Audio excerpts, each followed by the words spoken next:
మేము 6 months back ఇక్కడ ఇల్లు కొనుక్కున్నామండి. అంతకుముందు 8 ఇయర్స్ నుంచి ఉన్నాం ఈ అపార్ట్మెంట్‌లో. అంటే 6 మంత్స్ బ్యాక్ కొనుక్కున్నప్పుడు కూడా మాకు రిజిస్ట్రార్ ఆఫీస్‌లో గానీ ఎక్కడ కూడా ఇల్లు కొనుక్కోకూడదని తెలియలేదు. అంటే 6 మంత్స్ బ్యాక్ కూడా రిజిస్ట్రేషన్ చేశారు. రీసెంట్‌గా మాకు గాంధీ సరోవర్ ప్రాజెక్ట్ కింద నోటిఫికేషన్ ఇచ్చారు. ల్యాండ్ అక్వైర్ చేసుకుంటాము అంటే మొత్తం కమ్యూనిటీకి అందరికీ ఇచ్చారు. సో మేము అప్పుడు బాగా వ్యతిరేకించాం దీన్ని. అంటే గాంధీ గారి బొమ్మ కోసము మా అపార్ట్మెంట్స్ని కూల్చడం సరికాదు అని పిల్లలు పెద్దలు అందరు ప్రొటెస్ట్ చేసిన తర్వాత మళ్ళీ మేము దానికోసం కాదు బఫర్ జోన్ కోసము అని మళ్ళీ ఇంకొక ఇదన్నీ కూడా పేపర్ మీద లేవు. మాకు ఇచ్చిన నోటిఫికేషన్ మాత్రం గాంధీ సరోవర్ ప్రాజెక్ట్ కిందనే ఇచ్చారు. తర్వాత మళ్ళీ సీఎం గారు కానివ్వండి వాళ్ళ అఫీషియల్స్ కానివ్వండి రకరకాలుగా భయపెట్టే మాటలు, ఇది జీరో వాల్యూ చేస్తాము, ఇక్కడ ఎవరు కొనడానికి లేదు, అమ్మడానికి లేదు, ఇలాంటివన్నీ ఇస్తున్నారు. సో ప్రజల్ని ఒక రకంగా మా కమ్యూనిటీని అంతా భయపెట్టడము ఇంకో రకంగా చేసి చేయాలని ప్రయత్నిస్తున్నారు. కానీ మాది ఇల్లీగల్ బిల్డింగ్. మేము ఈ మధు పార్క్ అపార్ట్మెంట్స్ కట్టినప్పుడు ఏదైతే జీవోస్ రెగ్యులేషన్స్ ఉన్నాయో అవి ఫాలో అయ్యి కట్టుకున్న బిల్డింగ్ ఇది. తర్వాత వచ్చిన రెగ్యులేషన్స్కి రెట్రోస్పెక్టివ్గా అమలు చేస్తాము అనేది చాలా అన్యాయము. సో మేము గవర్నమెంట్ని రిక్వెస్ట్ చేసేది ఏంటంటే మాకు ఇచ్చిన నోటిఫికేషన్స్ విత్డ్రా చేసుకొని మా ఇళ్లను మమ్మల్ని సంతోషంగా హ్యాపీగా సెక్యూర్డ్గా ఉండనివ్వండి.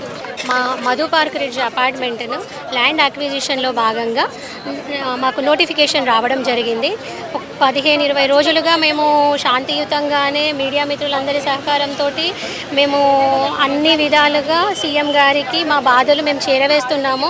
సార్ 4 ఆప్షన్స్ ఇవ్వడము అది ఇది అన్నీ అన్నారు. కానీ మాది ఒకటే అండి, మూసి సుందరీకరణ చేయండి, కానీ దాన్ని కమర్షియలైజేషన్ చేసి అపార్ట్మెంట్లను తీసేయడము అయితే కరెక్ట్ కాదు. మొన్న డిపిఆర్ కూడా రిలీజ్ చేశారు. పీపీటీ ప్రజెంటేషన్లో కూడా మీరు చూస్తే మా బిల్డింగ్ ప్లేస్లో కమర్షియల్గా పెద్ద బిల్డింగ్స్ వస్తున్నాయి. మరి మాది బఫర్ జోన్లో కనుక ఉంటే బిల్డింగ్ జనాలు ఉండే బిల్డింగ్కి ప్రాబ్లం అయినప్పుడు మరి మీరు కట్టుకునే బిల్డింగ్స్ మాత్రం ప్రాబ్లం కావా?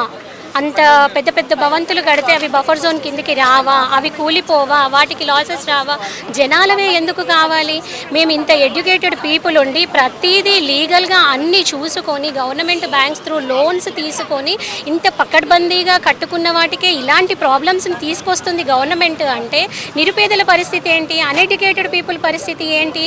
ఈ రోజున మాలాంటి వాళ్ళకి న్యాయం జరగకపోతే ఇంకెవరికి న్యాయం జరుగుతుంది? మా క్వశ్చన్ అదండి. మా ఇల్లులు కూల్చకుండా మీరు డెవలప్మెంట్ చేసుకోండి, మేము కూడా అందులో పార్టిసిపేట్ చేస్తాము. మమ్మల్ని భాగస్వామ్యులు చేసుకుంటూ మీరు ఎలాంటి బ్యూటిఫికేషన్ అన్నా చేసుకోండి, ఎలాంటివైనా చేయండి, ప్రజలందరూ కోఆపరేట్ చేయడానికి సిద్ధంగా ఉన్నాం. రివర్ బ్యూటిఫికేషన్ చేయండి, మేమేం ఆపాము.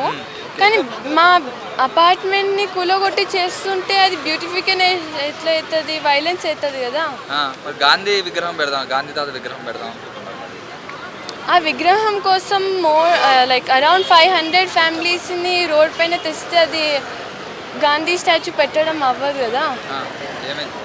అది గాంధీ స్టాచ్యూ పీస్ మీనింగ్ అవుతుంది. సో డిస్ట్రాయ్ చేసి ఆయన గాంధీ స్టాచ్యూ కట్టడం అది పీస్ ఎట్లా అవ్వదు కదా. ఇంకేం చెప్పదలుచుకున్నారు రేవంత్ రెడ్డికి? బ్యూటిఫికేషన్ కోసం ఇల్లులు కూలగొట్టాల్సిన అవసరం ఉండదు. ఓకే, నువ్వేం చెప్తావు? ఫస్ట్ ఏదో ఒకటి ఫైనలైజ్ చేసుకుని రండి. ఫస్ట్ గాంధీ సరోవర్ అంటున్నారు, దాని తర్వాత మూసీ బ్యూటిఫికేషన్ అంటున్నారు, దాని తర్వాత బఫర్ జోన్ అంటున్నారు. మళ్ళీ మమ్మల్ని కన్ఫ్యూజ్ చేయడానికి ఇంకా ఏదో భయపెట్టడానికి జీరో వాల్యూ అంటున్నారు. అసలు ఇది ఏంటి? ఏదో ఒకటి ఫైనలైజ్ చేసుకుని రావాలి కదా. ఊరికే మేము ప్రొటెస్ట్ చేసినామని ఇంకోటి చెప్పొద్దు. ఇంకా మూసీ బ్యూటిఫికేషన్కి బ్యూటిఫికేషన్ అక్కడ చేయొచ్చు కదా. మా ఇళ్ళలో ఎందుకు గూలు కొట్టాలి? ఇంకా బఫర్ జోన్ అయితే మేము ఎప్పుడు కట్టాము బిల్డింగ్, ఆ బఫర్ జోన్ ప్రకారం కట్టాము ఈ బిల్డింగ్. మళ్ళీ ఇప్పుడు బఫర్ జోన్ మారిస్తే ఇది ఎట్లా బఫర్ జోన్ కింద అవుతుంది? ఈ బిల్డింగ్ ఎప్పుడు కట్టాము అప్పుడు రూల్స్ ఫాలో అయ్యాం. మళ్ళీ ఇప్పుడు రూల్స్ చేంజ్ చేసి మీరు వెళ్ళిపోవాలంటే మేము ఎట్లా వెళ్తాం? ఇంకా గాంధీ స్టాచ్యూకి అయితే గాంధీ ఏమైనా అడిగిందా ఈ స్టాచ్యూకి? ఇంకా గాంధీ ఏమన్నా మంచి పర్సన్ గాంధీ ఇప్పుడు ఉండుంటే వద్దనేవాడు, గాంధీనే వద్దనేవాడు. మీ పేరెంట్స్ ఏమంటున్నారు మరి? మా డాడీ అంటే ఇదేంటి అసలు, ఎందుకు ఈ ల్యాండ్ ఇప్పుడు కొత్తగా వచ్చి ఇవన్నీ ఎందుకు చెప్తున్నారు? ముందు గవర్నమెంట్ ఏం చెప్పలేదు, ఇప్పుడు మంత్లీ వచ్చి ఇవన్నీ ఎందుకు అని చెప్తారు. ఏం చెప్తారు రేవంత్ రెడ్డి గారికి? ఏం చెప్తారు? సీఎంకి ఏం చెప్తారు? బ్యూటిఫికేషన్ చేయాలంటే ప్రతిసారి డిస్ట్రాయ్ చేయక్కర్లే. మూసి బ్యూటిఫికేషన్ అక్కడ చేయొచ్చు కదా, మా ఇల్లులను కూలగొట్టాలి. మా ఇల్లు మూసిలో లేదు కదా, మా ఇల్లు కూలగట్టి మూసి బ్యూటిఫికేషన్ చేయడానికి. నువ్వేం చెప్తావు? ఇప్పుడు ఈ ప్రాజెక్ట్ తోటి ఏం లాభం రాదు, ఓన్లీ స్టాచ్యూ కట్టడానికి ఓన్లీ ఏం రాదు. అండ్ ఇప్పుడు ఫస్ట్ బఫర్ జోన్ అన్నాడు, తర్వాత మూసీ బ్యూటిఫికేషన్ అన్నాడు, తర్వాత మళ్ళీ గాంధీ సరోవర్ ప్రాజెక్ట్ అన్నాడు. ఇప్పుడు మూసీ బ్యూటిఫికేషన్కి మూసీకి చేయాలి కాబట్టి మా అపార్ట్మెంట్ ఎందుకు కూల్చాలి? అండ్ ఇప్పుడు గాంధీ సరోవర్ ప్రాజెక్ట్ తోటి ఎవరేం చూడరు అంతా, ఎందుకంటే ఇక్కడ నుంచే చూడొచ్చు.